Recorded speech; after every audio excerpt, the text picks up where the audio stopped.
Om Shanti. Good morning. साकार मुरली 1 दिसंबर 2025। बाबा की मीठी मीठी मुरली हम मीठे मीठे बच्चों के मीठे मंथन के लिए।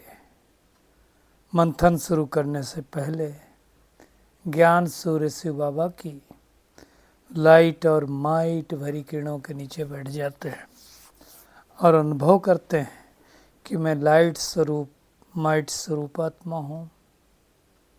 आज 1 दिसंबर है, मतलब इस साल की भी समाप्ति की उल्टी गिनती चालू। 2025 का ये आखिरी महीना है, तो अब हमें अपने पुरुषार्थ को चेकिंग करनी है कि इस पूरे 2025 में हमने जो जो संकल्प लिया था कितना पूरा हुआ, और अगर कोई कमी कमजोरी है तो अभी 31 दिन हैं। 31 दिसंबर तक हम और पुरुषार्थ करके अपने आप को परिवर्तित कर सकते हैं। आज की साकार मुरली 2 बातों के ऊपर है। एक, अगर विचार सागर मंथन करें तो खुशी का पारा भी चढ़ेगा और हम सुदर्शन चक्रधारी भी बन जाएंगे।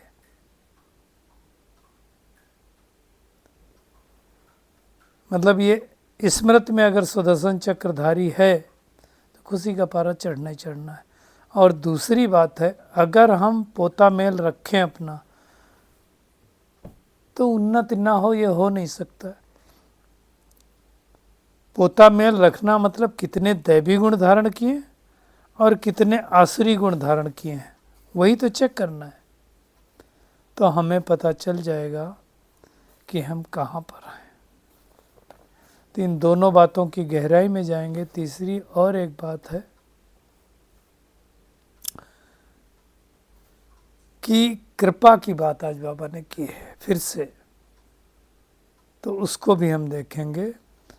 और ईश्वरीय रॉयल्टी के संस्कार अगर हैं हमारे अंदर तो हम हर एक की विशेषता को ही देखेंगे, कमी कमजोरी को देखेंगे नहीं। कमजोरी वाले नेत्र को अब हमें बंद कर देना है, क्योंकि यदि कमजोरी का नेत्र खुला होगा तो हम कमजोरी ही देखते रहेंगे।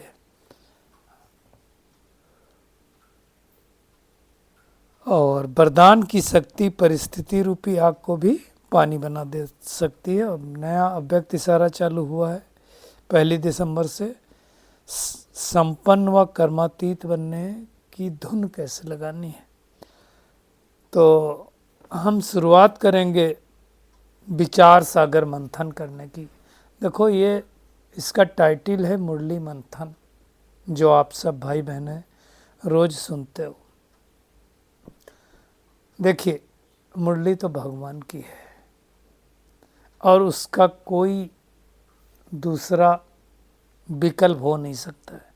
परमात्मा के महावाक्य तो परमात्मा के महावाक्य रहेंगे और अपने आप में संपूर्ण है।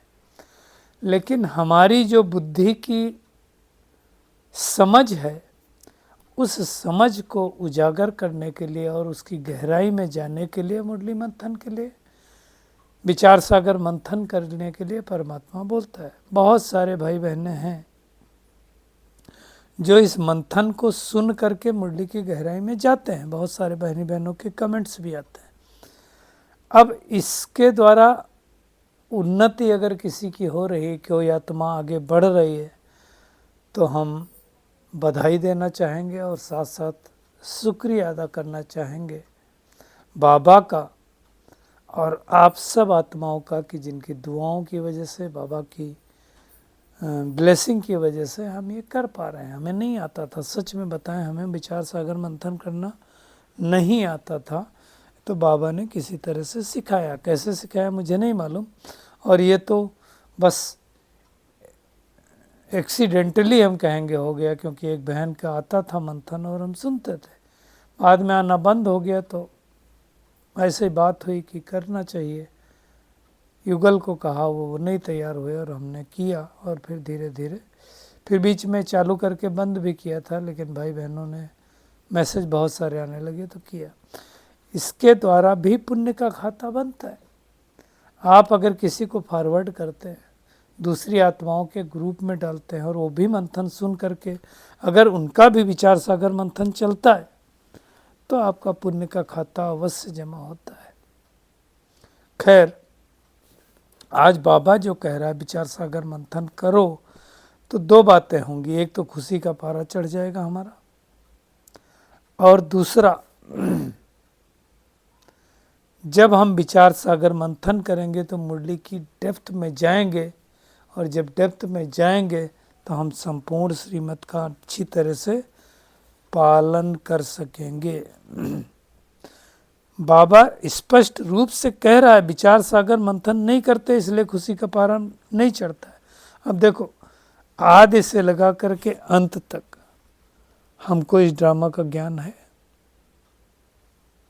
सब कुछ बाबा ने बता दिया ना। तो चलते फिरते उठते बैठते हमें सुदर्शन चक्रधारी बनना। सुदर्शन चक्रधारी बनना मतलब मैं आत्मा सतयुगी आत्मा हूँ। मैं आत्मा परमधाम में थी, सतयुग में आई, त्रेता युग में आई, द्वापर युग में आई, कलयुग में आई, अभी पुरुषोत्तम संगम युग पर आई हूँ। और फिर पुरुषार्थ करते करते करते मैं आत्मा वापस फरिश्ता बनूंगी, कर्मातीत बनूंगी और फिर से परमधाम जाऊंगी और सतयुग में आऊंगी। ये हमारा सुदर्शन चक्र है, जिसको हम 5 स्वरूपों के रूप में से भी याद करते हैं। कौन कौन सा? अनादि स्वरूप, आदि स्वरूप, अनादि मतलब परमधाम में, आदि मतलब देवता स्वरूप, पूज्य मतलब बीच में जो हमारी मंदिरों में पूजा होती है और है ना, और फिर है ब्राह्मण स्वरूप इस संगम युग का, और ब्राह्मण स्वरूप फरिश्ता बनते हैं तो लास्ट स्वरूप हमारा फरिश्ता स्वरूप है। तो यही सुदर्शन चक्र फिराना है।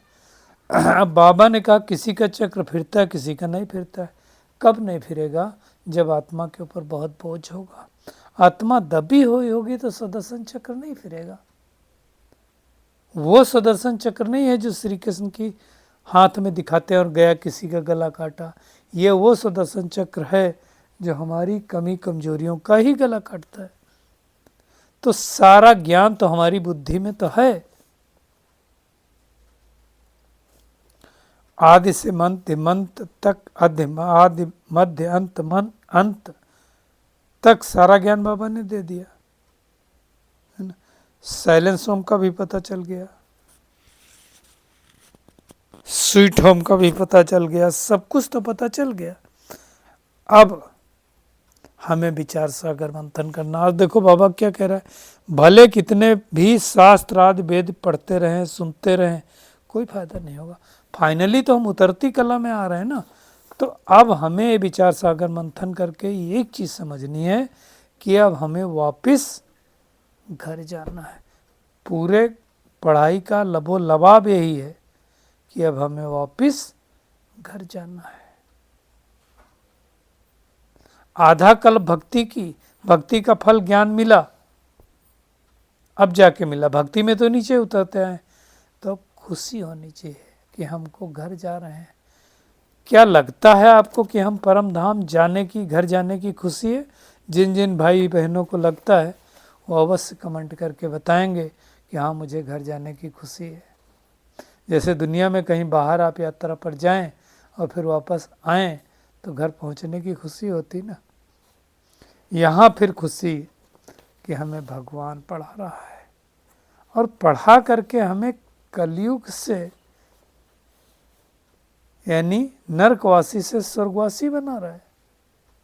सोचो, ये छोटी बात नहीं, ये बहुत बड़ी बात है।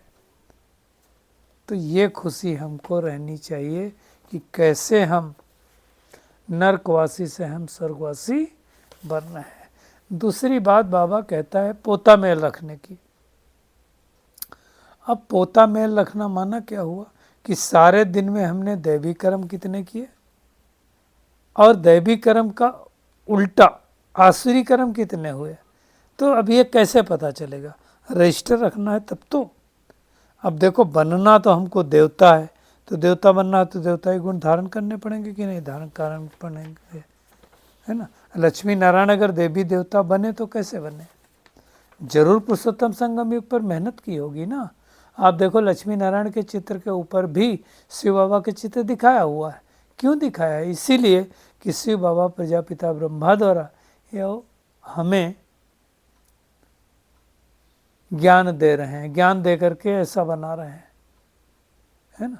तो ये समझना, देवी देवताएं तो सतयुग में होंगे, संगम युग पर ही ब्राह्मण बनते हैं, बाकी कभी नहीं बनते हैं। कलयुग में तो शूद्र वर्ण वाले ही होते हैं। तो ये सब अच्छी तरह से समझना है कि हम सबसे ऊंच हैं।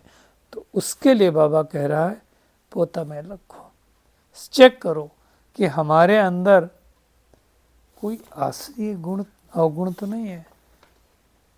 आसुरी गुण बोलेंगे अवगुण बोलेंगे, एक्चुअली इसको अवगुण आसुरी गुण क्यों बोलता है बाबा, है ना। आसुरी अवगुण क्यों नहीं बोलता है, इसकी अगर हम गहराई में जाएं तो हमें समझ में आएगा क्यों बोलता है बाबा। दैवी गुण होता है, फिर आसुरी गुण होता है। उसका एक ही रीजन मेरे को जो समझ में आया कि जब हम ज्ञान नहीं होता, समझ नहीं होती, तो जो आसुरी एक्चुअली जो अवगुण है, अवगुण ही तो आसुरी है। अब ये डबल डबल नहीं लग सकता, अवगुण अपने आप में अवगुण हो गया और फिर आसुरी लगाएं। तो आसुरी गुण का मतलब बहुत दिनों तक तो हम आत्मा जो आसुरी गुण है, अवगुण हैं, उनको तो हम गुण ही समझते आए ना। ये तो बाबा ने ज्ञान दिया तो हमें समझ में आया, नहीं तो हमें कहाँ समझ में थी। इसलिए बाबा ऐसा कहता है। तो अब हमें मेहनत करके कोई हमारे अंदर आसुरी गुण नहीं होने चाहिए। आसुरी गुण मतलब किसी को दुख तो नहीं देते हैं, मतलब और क्या आसुरी गुण होंगे, है ना। किसी की निंदा तो नहीं करते हैं, किसी की ग्लानि नहीं करते तो हमें सबको सुख देने का रास्ता बताना है, तो दुख क्यों देना है ना। मेहनत करनी है ना। देखो यहाँ भी इस समय दुख ही दुख है, सतयुग में सुख ही सुख होगा। और यहाँ है भी तो जो कह के गए हैं साधु सन्यासी, काग विष्ठा समान दुख है। देखो तुलना भी किससे की है, विष्ठा से की है। ऐसे ही नहीं कबीरदास जी लिख करके गए हैं, है ना। दुख में सुमिरन सब करें, सुख में करें न कोई, और जो सुख में सुमिरन करे तो दुख का है को। अब इतना दुख है यहाँ पे, इतना दुख है कि कई लोग सोचते हैं हम शरीर छोड़ दें तो इस दुख की दुनिया से छूटे हैं। सोचो कितना दुख है।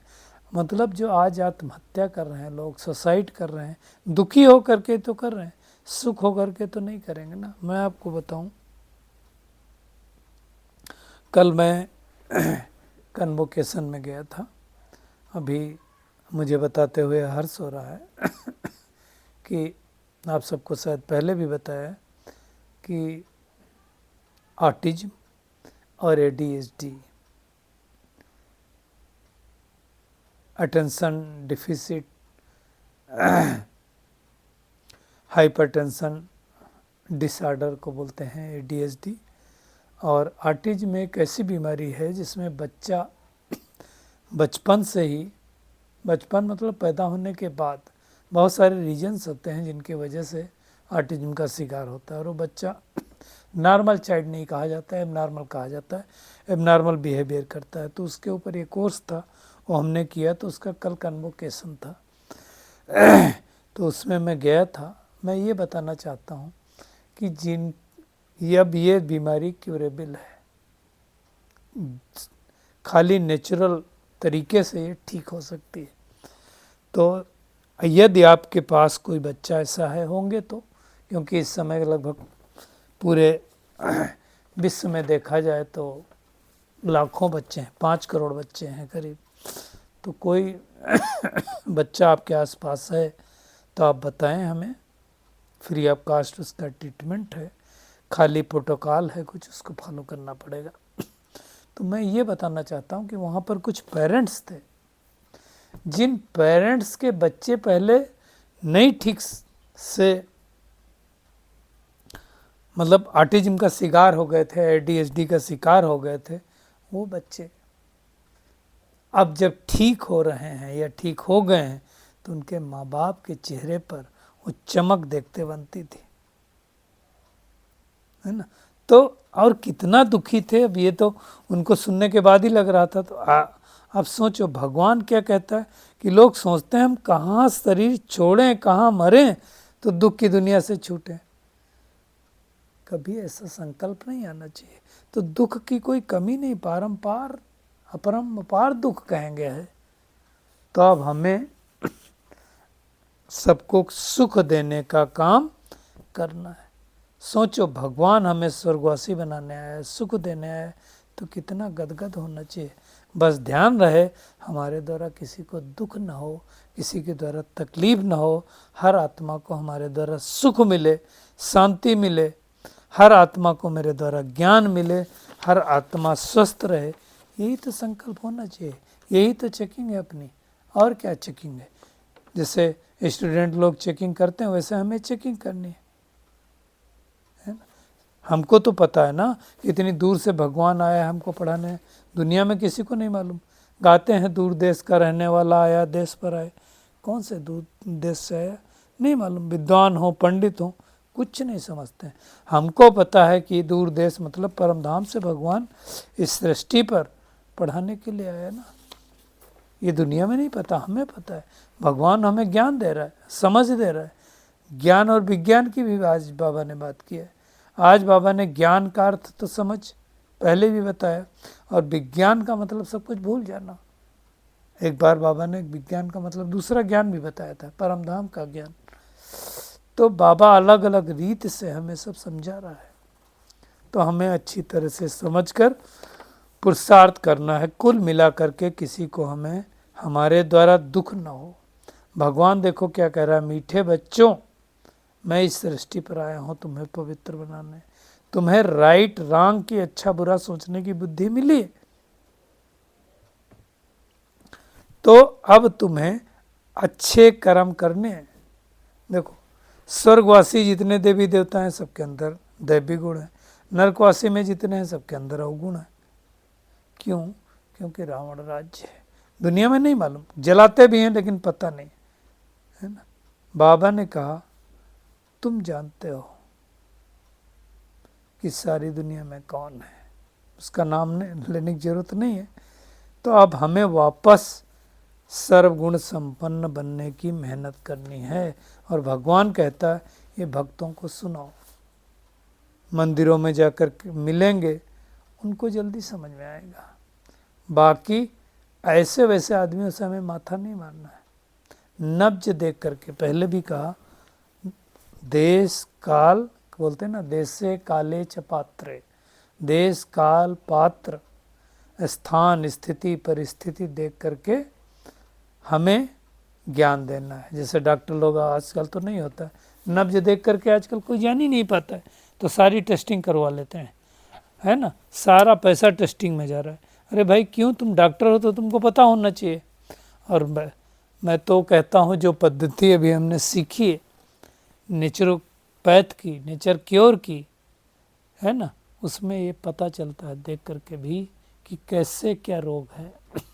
तो भगवान हमें आ करके ये सब समझाता। आज बाबा ने अजमल खां वैद्य को भी याद किया है, नब्ज देख करके बता देता था कि इनको क्या बीमारी। तो अब ऐसे बहुत कम हैं डॉक्टर, लेकिन एक्चुअल डॉक्टर वही हैं जो नब्ज देख करके ही समझ जाएं। बाबा ने कहा यहाँ देही बेईमानी हो करके रहो। देखो सत्युग त्रेता युग कोई कुदृष्टि नहीं होती, खराब दृष्टि से कोई नहीं देखेगा, खराब नीयत से कोई नहीं देखेगा, है ना। किसी चीज को देख करके उनकी बुद्धि चलायमान नहीं होगी। तो ये सब भगवान आकर के हमें समझा रहा, तो हमें समझ करके पुरुषार्थ करना है। आज बाबा ने कृपा की भी बात की। अब देखो एक बात समझो, अगर कृपा भगवान करे तो फिर सबके ऊपर करे, और सबके ऊपर करे तो सब तख्त पर बैठ जाए, तो ऐसा तो हो नहीं सकता है। कर और पा, पुरुषार्थ कर और प्रारब्ध पा। तो ये समझ करके हमें पुरुषार्थ करना है। भगवान ने ये राजस अश्वमेघ विनाशी रुद्र गीता ज्ञान यज्ञ रचा भी इसीलिए ताकि हम आत्माएं प्रारब्ध पा सकें। मेहनत करनी है प्रारब्ध पाने की। देखो बगैर मेहनत के तो कुछ सृष्टि में होना नहीं। आज बाबा ने भक्ति के विस्तार, भक्ति का तो बहुत बड़ा विस्तार है ना।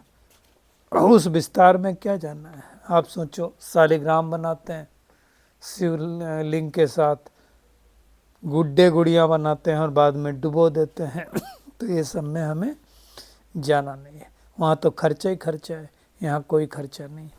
बाबा कहता अगर कोई भूल की तो कान पकड़ लेना चाहिए कि बाबा ये हमसे गलती हो गई, क्षमा करना। सच लिखेंगे तो आधा कम हो जाएगा। तो ये अच्छी तरह से समझना है। मनसा वाचा कर्मणा, कोई को दुख नहीं देना। अगर कोई कुछ कहता है उल्टा पुल्टा भी कहता है तो बाबा देखो क्या कह रहा है, सुना अनसुना कर देना है। ये मेहनत है, ये इतना आसानी से नहीं होता है।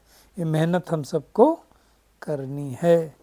आज के वरदान पे आते हैं। ईश्वरीय रॉयल्टी के संस्कार द्वारा हर एक की विशेषताओं का वर्णन करने वाले पुण्य आत्मा भव। बाबा कहते हैं सदा स्वयं को विशेष आत्मा समझ हर संकल्प व कर्म करना। देखो हम विशेष आत्मा, हम साधारण आत्मा नहीं है। हर एक में विशेषता देखना, उसका वर्णन करना, सर्व के प्रति विशेष बनाने की, हर एक आत्मा को विशेष बनाने की शुभ कल्याण की कामना रखना, यही सूर्य लॉटरी है और यही हम सबको मेहनत करनी है। रॉयल आत्माएं जो होंगी वो किसी की द्वारा छोड़ी हुई चीज़ मतलब किसी के अंदर कमी कमजोरी है, ठीक है ना। अब आपको उसकी कमी दिखाई दी, मतलब हम उसको ग्रहण कर रहे हैं। वो छोड़ना चाहता है, हम ग्रहण करना चाहते हैं। तो बाबा कहता है कि किसी द्वारा छोड़ने वाली चीज़ को स्वयं में धारण नहीं करना है, रॉयल आत्माएं, क्योंकि किसी की कमजोरी और अवगुण देखने का हमारा नेत्र बंद हो चुका है। हमें क्या करना है, एक दो के गुणगान ही करने हैं, स्नेह देना है, सहयोग के पुष्पों की लेन देन करना है, तो पुण्यात्मा बन जाएंगे। हमको यही मेहनत करनी है। और वरदान की शक्ति अगर है तो परिस्थिति रूपी आग को भी पानी बना सकती है। आज का अव्यक्त इशारा न्याय जो चालू हुआ है, अब संपन्न व कर्मातीत बनने की धुन लगाओ। तो कर्मातीत बनने का बाबा वरदान दे रहे हैं। कब बनेंगे, जब निराकारी स्वरूप में स्थित होंगे। आकारी स्वरूप फरिश्तेपन का डबल लाइट का वरदान बाबा दे रहा है। तो डबल लाइट का मतलब हुआ कर्म बंधनों से भी हल्के और सदा लाइट स्वरूप में, प्रकाश स्वरूप में स्थित रहने वाले। तो ये मेहनत करेंगे तो कर्मातीत बन जाएंगे। तो पूरी मुरली का टेक होम यही है कि हमें भगवान के हर डायरेक्शन को फॉलो करना है, पोता मेल रखना है, खुद ही खुद पे कृपा करनी है। भगवान कृपा नहीं करता है किसी के ऊपर, है ना। कोई दुख देने वाली बातें भी करता है तो सुनी अनसुनी कर देना है। रॉन्ग राइट को समझने की बुद्धि मिली है, उसी के आधार पर दैवी गुण धारण करना है ना। और ईश्वरीय रॉयल्टी के संस्कारों को धारण करके हमें पुण्य आत्मा बनना है। अच्छा, शुक्रिया मीठे प्यारे बाप दादा, शुक्रिया आप सभी का इस मीठे मंथन के लिए। अच्छा, ओम शांति।